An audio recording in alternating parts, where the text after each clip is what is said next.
Hi you guys, my name is Derrick Rashid and welcome to my channel.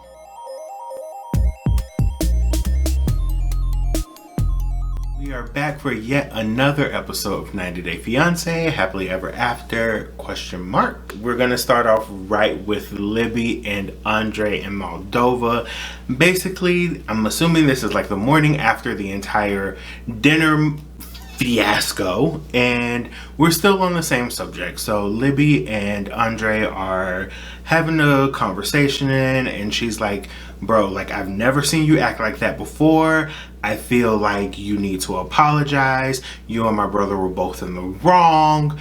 And he's like, I'll apologize, but like, maybe your brother also has to apologize to me, and I want you to initiate this entire situation. So Libby heads over to the Airbnb in which her family will be staying at, and she has a conversation with her dad and her brother. Her brother's first words are, so where's your bomb husband? Like, what's his deal? And I'm like, why are we already starting off this entire situation with negative energy?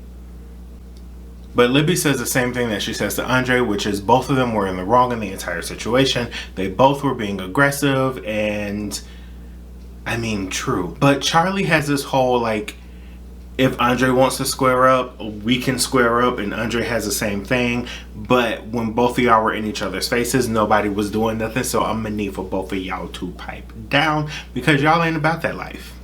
Actually, Libby's family might be about that life because all of them got mugshots. So Chuck and Charlie are the first ones to arrive at the meeting point, which appears to be like some sort of war museum situation, and they both come in. Well, not they both, I believe it was Chuck who said it. He's like, oh, so he may want to fight or whatever. And I'm like, again, with a negative energy, like, we already know that there's tension between the two of you guys, or the three of you, all of you guys. There's just tension all around, and for you to just come in already on 10 when nothing has even happened, and you're aware that this entire thing is supposed to be some sort of coming to Jesus moment, apologies and whatnot, and this is how you're gonna come in. But anyway, Andre walks up and he tries to give them both dap, give them a handshake, and they're not here for it at all. They're like, all right, well, what you got to say to us, because I feel like the way that you behaved is real wrong.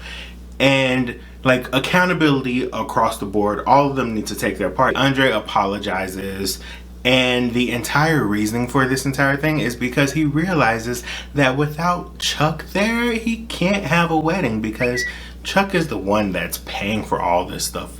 Andre says the entire thing about they both need to take ownership of their parts of the situation, and Chuck is like, I was hoping that you would take full responsibility. And I'm like, did you see what we saw? Because your son is just as guilty. They both kept each other going throughout the entire night, so they both are at fault, and that's just the end of that. So we head over to Nigeria with Angela and Michael, who are on their way to have some sort of marriage counseling situation. Angela's completely against it. She's like, they can't counsel us if we can't even counsel each other.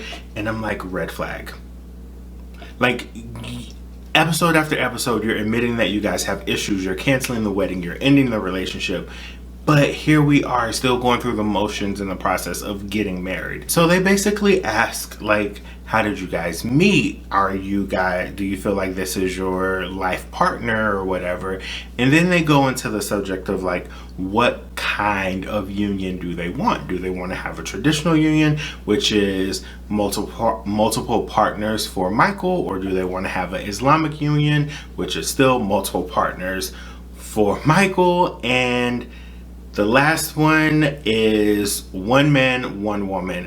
Angela's like, that's the one I want. By the way, like, since we're not going to be with each other the entire time, what about side chicks? And the lady's like, no side chicks. If you go with option number 3, it's just y'all. And also with this option, like, it's going to require total submission. And this lady repeats total submission, I swear, like 4 or 5 times. And Angela's like, yeah, okay, okay, okay. And then we walk out and Angela's like, you know, like that's not happening. I'm not submitting to you. He's like, yeah, I know. Later on, they go meet up with Aunt Lydia and they have this entire conversation. They talk about the Nigerian culture and how she needs to submit, and Angela's not with any of it. So she gets up and she walks away, and Michael and Lydia continue the conversation, and basically the conversation kind of goes like, yeah, Angela's gonna change, and Angela walks up and is like, Angela's gonna do what now? I'm sorry.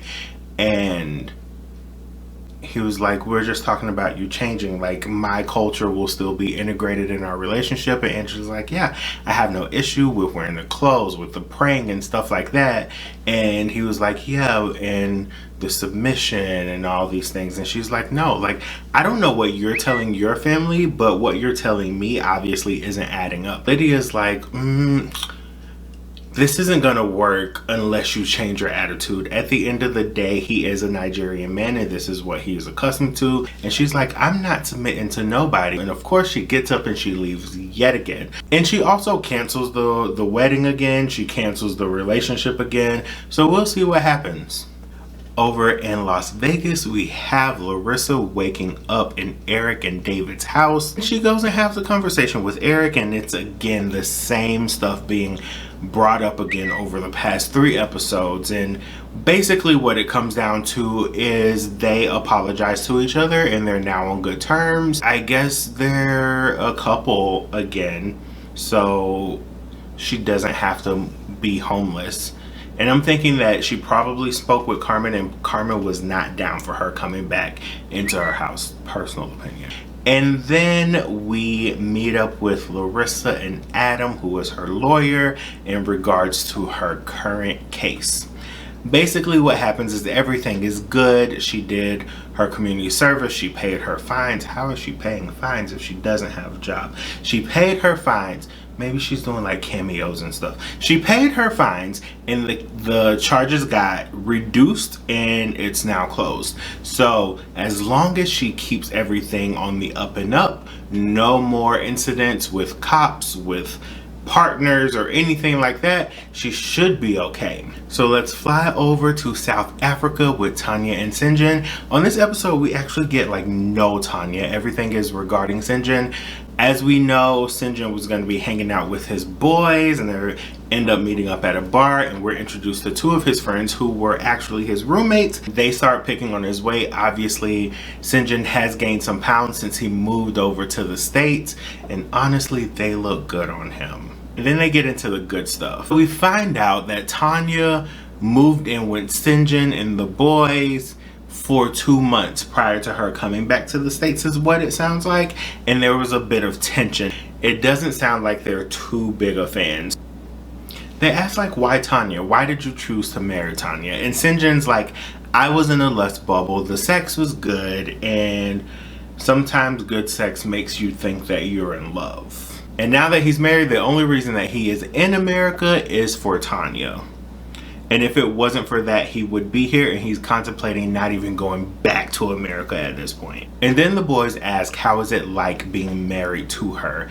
And he makes this face and gives this sigh, and we just know. He gives them the whole thing about he doesn't know if he's ready for this commitment and all this stuff. And they're like, you're already married though, so how can you not be ready for this commitment if you've already committed?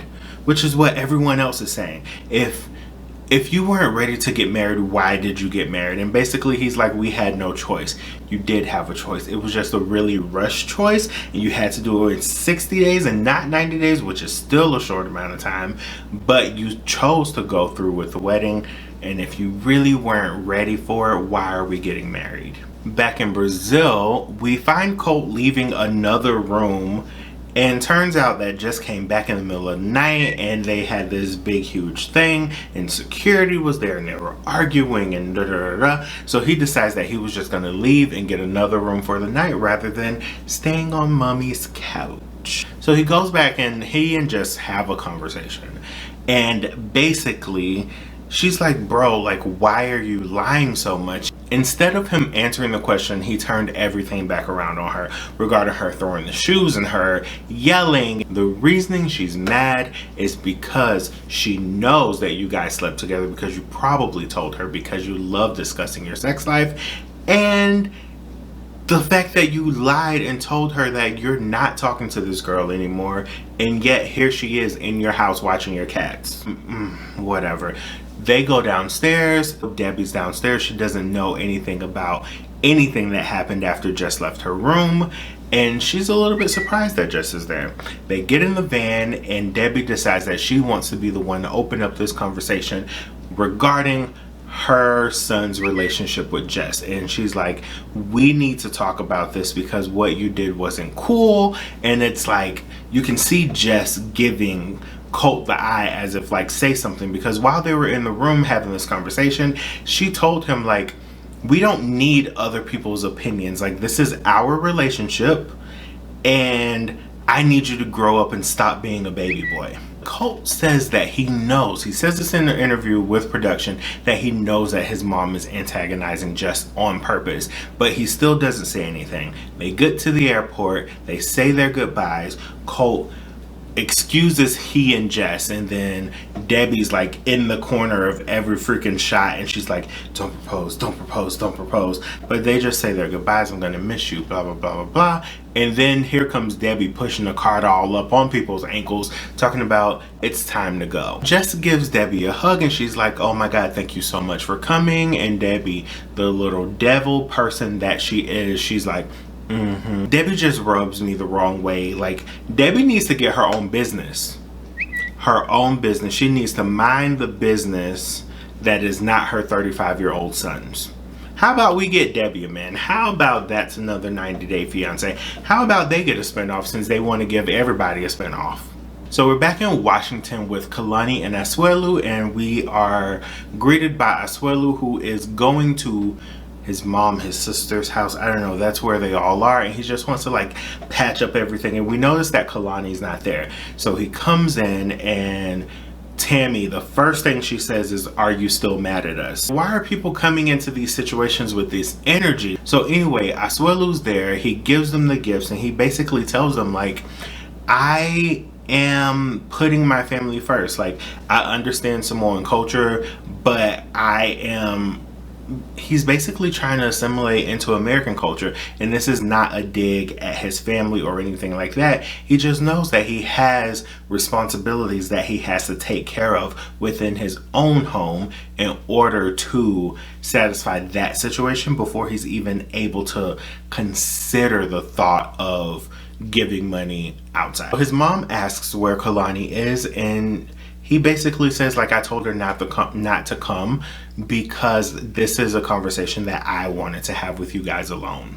And Tammy's like, oh, well, you know, whatever Kalani says he's gonna do, because she's the older woman, and you know that there's a control factor there. And he's like, no, it's not control. It's literally just me like trying to be a man. And the mom jumps in and she's like, we're not asking for Kalani's money, we're asking for your money. And Asuelu's like, my money is Kalani's money because we're a family unit. And I'm like, yes, boy, you gotta tell them that you're not here for them trying to shake you down for some money. And then Tammy comes back and she's like, the only reason you're here is because Kalani got pregnant. Has she not gotten pregnant, like, would you guys even be together? And it is at this point Asuelu is done. He's like, all right, so that's it for me, I'm gonna leave. Gave his mom a hug, and she's like, oh, why are you leaving? The next day, I be trying to put a timeline together. Asuelu, Kalani, and the boys go to a goat farm where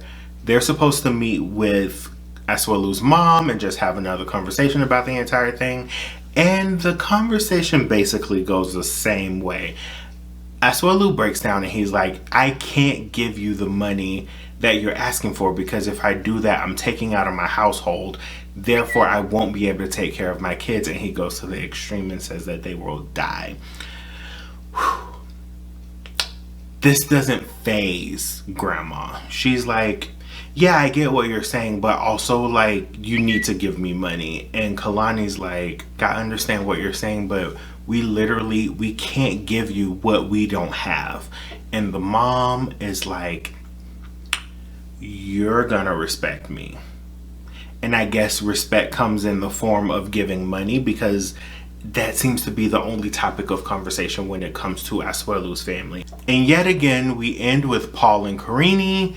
Karini has locked herself in the bathroom, and apparently this is something that happens a lot, and I'm gonna go out on a limb and say that Karini locks herself in places just so that she can get a moment without Paul, because Paul is very smothering.